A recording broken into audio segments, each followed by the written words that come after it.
Le 15 mars 2024, à 3 heures précises du matin, heure locale, les États-Unis ont lancé une attaque aérienne concentrée sur la ville de Sanaa, capitale du Yémen et bastion de longue date du mouvement houtiste soutenu par l'Iran. Cette frappe a marqué le début d'une nouvelle campagne américaine au Moyen-Orient visant à démanteler l'infrastructure militaire des Houthis et à sécuriser les routes commerciales maritimes de plus en plus menacées. L'opération a commencé par des missiles à guidage de précision visant la base aérienne d'Al-Dailami, un complexe militaire fortifié adjacent à l'aéroport international de Sanaa. Selon un reportage de la BBC, d'épaisses colonnes de fumée s'élevèrent de la piste qui dessert à la fois les avions civils et militaires.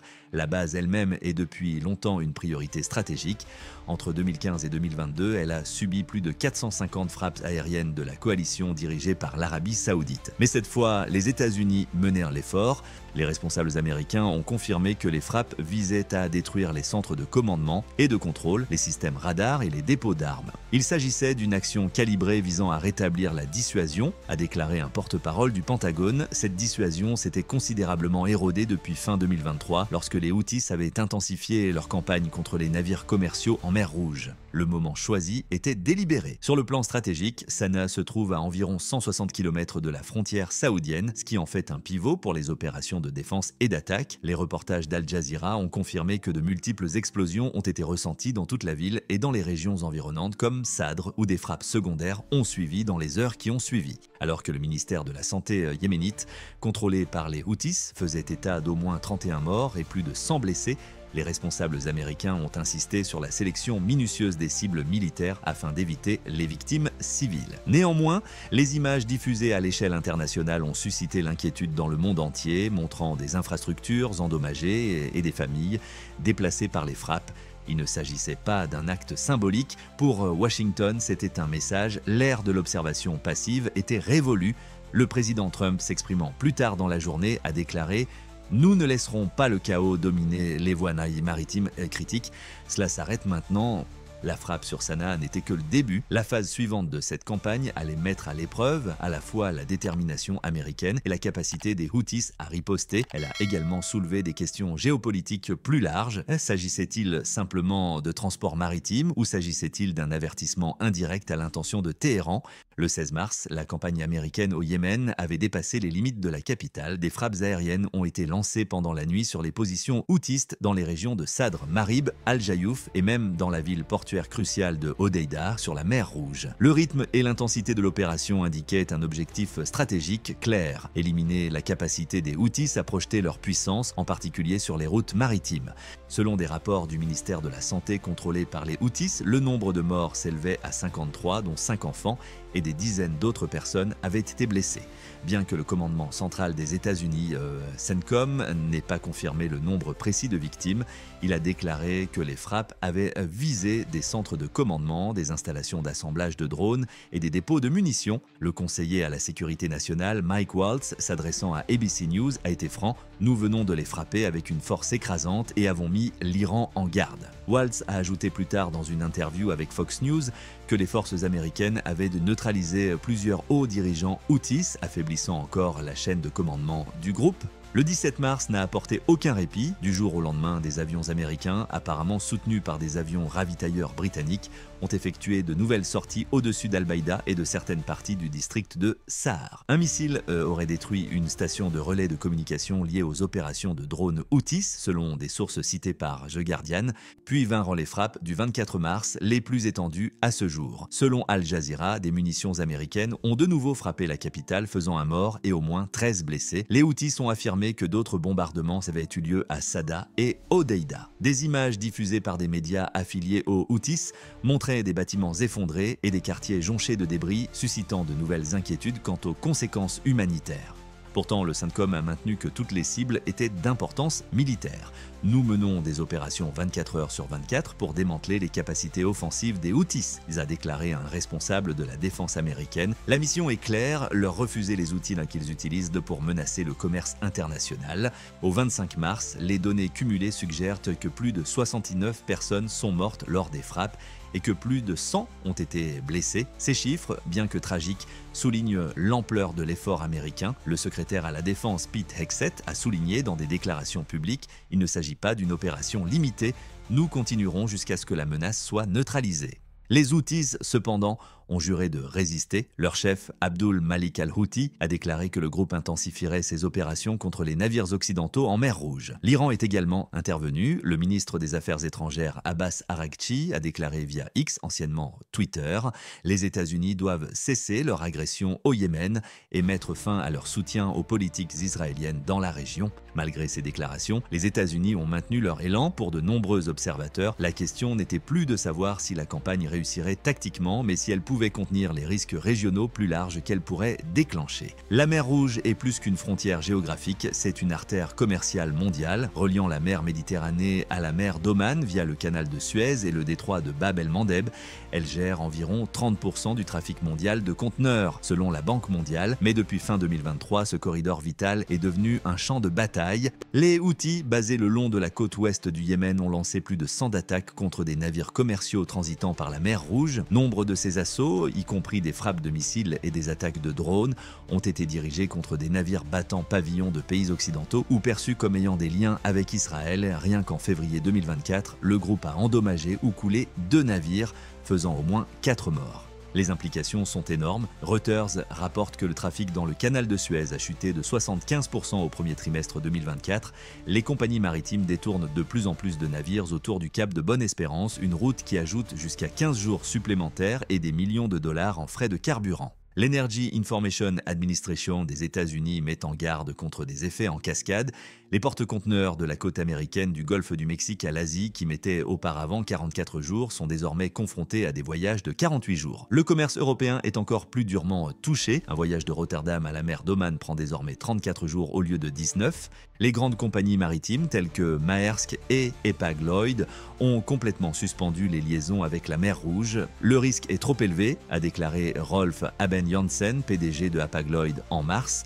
Même avec des escortes militaires, nous ne pouvons pas garantir la sécurité de nos équipages. Et il ne s'agit pas seulement de timing ou de coût. La crise en mer Rouge a un impact sur les chaînes d'approvisionnement mondiales, de l'électronique aux fournitures médicales, en passant par les expéditions de denrées alimentaires. L'Égypte, qui tire plus de 9 milliards de dollars par an des péages du canal de Suez, est confrontée à une forte baisse de ses revenus. Pendant ce temps, les pays tributaires d'importations ponctuelles, notamment en Afrique de l'Est et dans le Golfe, se préparent à des pénuries. Les responsables américains affirment que les grèves au Yémen ne visent pas à changer le régime, mais à rétablir la liberté de navigation. La sécurité maritime n'est pas négociable, a déclaré le CENTCOM. Lorsqu'un groupe armé attaque le transport maritime international, cela devient un problème mondial. En effet, les attaques ont touché 85 pays, soit directement, soit par le biais de répercussions commerciales. L'urgence stratégique de la réouverture de la mer Rouge ne peut être surestimée. Pour les États-Unis, ne pas agir signifierait céder de l'influence à des acteurs non étatiques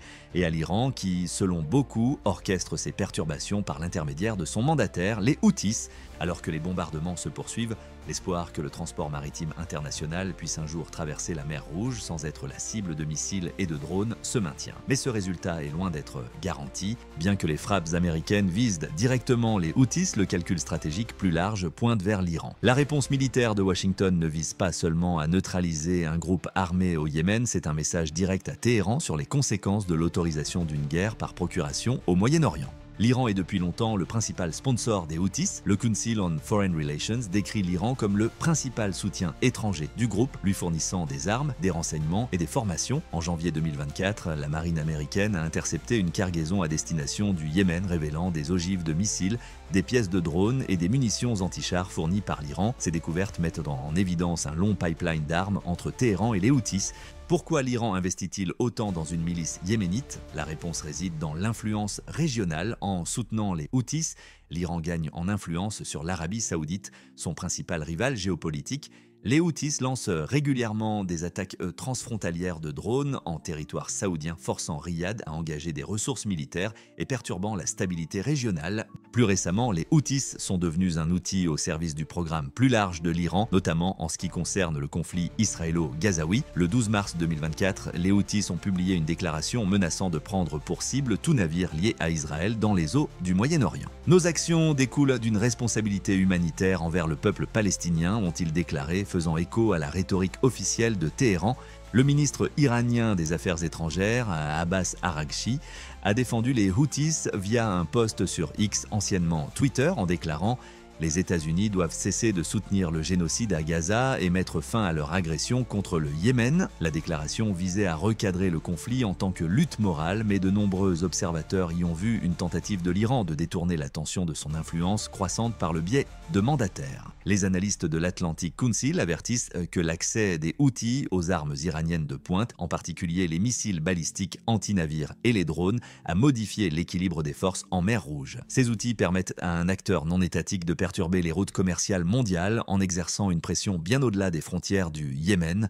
En lançant sa campagne aérienne, les États-Unis font plus que riposter aux attaques contre des navires. Ils tentent de démanteler un nœud clé du réseau régional iranien. Ces frappes sont une forme de diplomatie coercitive, a déclaré un haut responsable du CENTCOM. Nous signalons à l'Iran que son recours à des intermédiaires aura des conséquences directes. Mais cela soulève une question cruciale. Les frappes aériennes sur les infrastructures Houthis peuvent-elles à elles seules dissuader l'Iran de ses ambitions à long terme ? Les Houthis sont profondément ancrés dans la société yéménite et jouissent d'une autonomie considérable. Même si leurs moyens militaires sont affaiblis, leur résilience politique, soutenue par l'Iran, pourrait s'avérer difficile à éliminer. À la suite des frappes américaines, les Houthis n'ont pas gardé le silence. Par le biais de déclarations officielles et de médias alliés, ils ont affirmé avoir lancé de multiples contre-attaques contre les forces navales américaines opérant en mer Rouge. Mais la véracité de ces affirmations reste incertaine. Le 18 mars, le porte-parole militaire Houthi Yahya Saree a annoncé que 3 attaques de missiles et de drones avaient visé des navires de guerre américains, citant spécifiquement l'USS Harry S. Truman comme cible principale. Saree a affirmé qu'un échange de tirs avait duré plusieurs heures et perturbé un assaut aérien américain. Cependant, les responsables de la défense américaine ont rapidement rejeté ces allégations, les qualifiant de fausses. Un porte-parole du Pentagone a déclaré que aucun de nos navires n'a été endommagé ou touché et que les Houthis ont l'habitude d'exagérer leur succès sur le champ de bataille. Le lieutenant-général Alexei Grinkovitch de l'armée de l'air américaine a ajouté que les missiles des Houthis ont manqué leur cible de plus de 160 km. Le contraste entre les rapports Houthis et les évaluations officielles américaines est frappant. Bien que les Houthis aient publié des images censées montrer des tirs de missiles, aucune vérification indépendante n'a été effectuée. Les États-Unis se sont abstenus de confirmer tout engagement direct, à l'exception de l'interception réussie de 11 drones Houthis lors d'une tentative de frappe. Les médias ont pris note de cette divergence. Le Times of Israel a qualifié les revendications houtistes de campagne de guerre de l'information, destinée à projeter une image de force auprès du public national et régional malgré les pertes croissantes sur le champ de bataille. De même, les analystes de la BBC ont souligné la dimension psychologique de ces récits. Dans une guerre asymétrique, la perception peut souvent rivaliser avec la réalité en termes d'importance. Pourtant, les Houthis restent capables de perturber de manière limitée les voies de navigation commerciale, continuent de faire face à des menaces sporadiques et les services de renseignement occidentaux suggèrent que le groupe conserve un stock réduit mais opérationnel de drones et de missiles. Leur capacité à harceler plutôt qu'à vaincre des forces navales plus importantes maintient la région sur le qui-vive. Il convient également de noter la stratégie de communication elle-même. Les Houthis ont su utiliser avec une grande efficacité les médias sociaux et les réseaux de presse régionaux pour amplifier leur version des événements. Cela sert à la fois le moral national et un message idéologique plus large destiné au public arabe.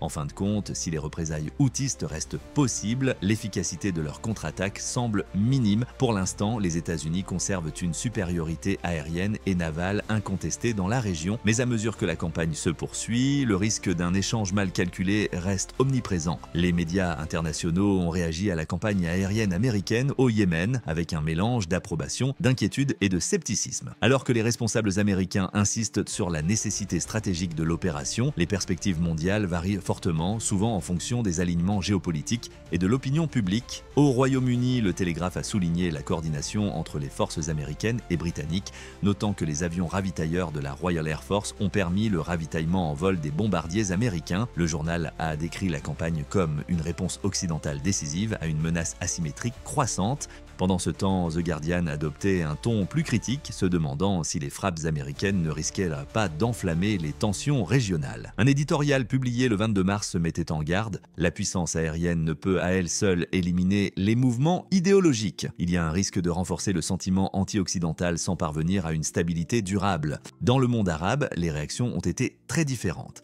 Al Jazeera et Al Mayadeen ont tous deux mis l'accent sur les victimes civiles et les violations potentielles du droit international. Ils ont diffusé diffuser des images de civils blessés et condamné les frappes comme étant disproportionnées. Les médias yéménites proches des Houthis ont amplifié ces thèmes, accusant les États-Unis de cibler des quartiers résidentiels, une affirmation qui n'a pas été vérifiée de manière indépendante.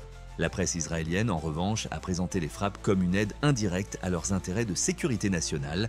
Le Jérusalem Post a fait valoir que le fait de perturber les mandataires iraniens au Yémen pourrait réduire le risque d'escalade sur d'autres fronts, en particulier au Liban et en Syrie. Sur la scène internationale, les Nations Unies ont publié une déclaration prudente, un porte-parole du secrétaire général, et a exhorté toutes les parties à éviter les actions qui pourraient déstabiliser davantage la situation humanitaire au Yémen, où plus de 70% de la population reste dépendante de l'aide. Pour les téléspectateurs qui tentent de comprendre la légitimité de l'opération, la couverture médiatique ne permet pas de dégager un consensus. Au contraire, elle révèle un environnement d'information polarisé où les faits sont souvent filtrés par les priorités nationales et les affiliations politiques. Alors que les opérations américaines se poursuivent, la bataille pour la perception du public, tant au niveau national qu'à l'étranger, sera presque aussi importante que les gains tactiques obtenus sur le terrain. Alors que mars 2024 touchait à sa fin, les États-Unis ne montraient aucun signe d'essoufflement dans leur campagne contre les Houthis, avec la poursuite des frappes aériennes quotidiennes et la présence persistante des forces navales américaines en mer Rouge. Les questions se concentrent désormais sur l'objectif final de Washington et sur la question de savoir si les semaines à venir seront marquées par une escalade ou une retenue. Le langage du président Trump reste sans compromis. « Nous luttons contre le terrorisme et protégeons le commerce international », a-t-il déclaré lors d'un briefing le 26 mars. C'est une question de principe et de sécurité nationale. Il a également cité les évaluations des services de renseignement américains qui affirment que depuis 2023, les Houthis ont mené 145 attaques contre des navires commerciaux liés aux États-Unis et au moins 174 incidents impliquant la marine américaine. De tels chiffres justifient l'action militaire, mais les analystes militaires mettent en garde contre toute action excessive. Le risque de dérive de la mission est réel, a déclaré Michael Knights, chercheur au Washington Institute.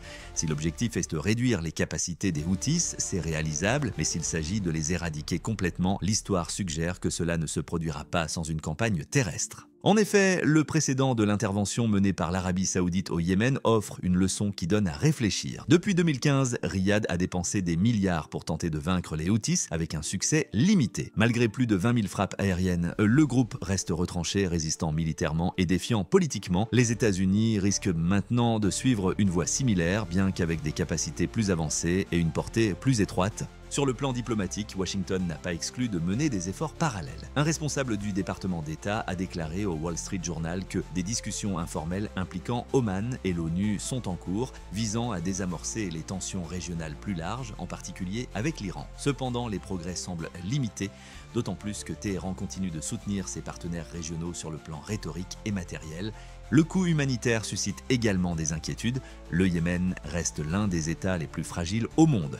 Selon le Bureau de la coordination des affaires humanitaires des Nations Unies, OCHA, plus de 21 millions de personnes, soit environ 2/3 de la population, ont besoin d'une aide humanitaire sous une forme ou une autre. La prolongation du conflit risque d'aggraver une crise alimentaire et médicale déjà catastrophique. Les détracteurs de la campagne aérienne préviennent que le succès militaire pourrait se faire au détriment du bien-être des civils et de la stabilité régionale. Dans le même temps, certains observateurs soulignent un changement de stratégie. En adoptant une position proactive au Yémen, les États-Unis tentent de réaffirmer leur rôle de puissance maritime mondiale, comme ils l'ont fait lors de la guerre des pétroliers dans le golfe Persique dans les années 1980. Hier comme aujourd'hui, la protection des flux commerciaux mondiaux est devenue une question de crédibilité stratégique. On retrouve également des échos de l'opération Mante religieuse en 1988, lorsque les États-Unis ont riposté contre les forces navales iraniennes après qu'un navire américain a heurté une mine. Cette opération, bien que brève, a signalé à l'Iran que les menaces directes ou par procuration contre les routes maritimes déclencheraient une réponse rapide et écrasante de la part des États-Unis. Les frappes aériennes de 2014 au Yémen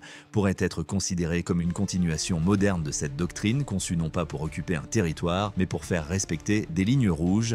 Cependant, le succès à long terme dépend non seulement de la force militaire, mais aussi de la clarté des objectifs stratégiques. Si l'objectif est d'éliminer les capacités militaires Houthis, l'approche actuelle pourrait s'avérer efficace. Mais si le but sous-jacent est de réduire l'influence iranienne au Moyen-Orient, les frappes aériennes ne suffiront pas à elles seules. Le réseau d'alliés de Téhéran qui s'étend du Hezbollah libanais aux milices en Irak et en Syrie nécessite un cadre diplomatique et stratégique plus large.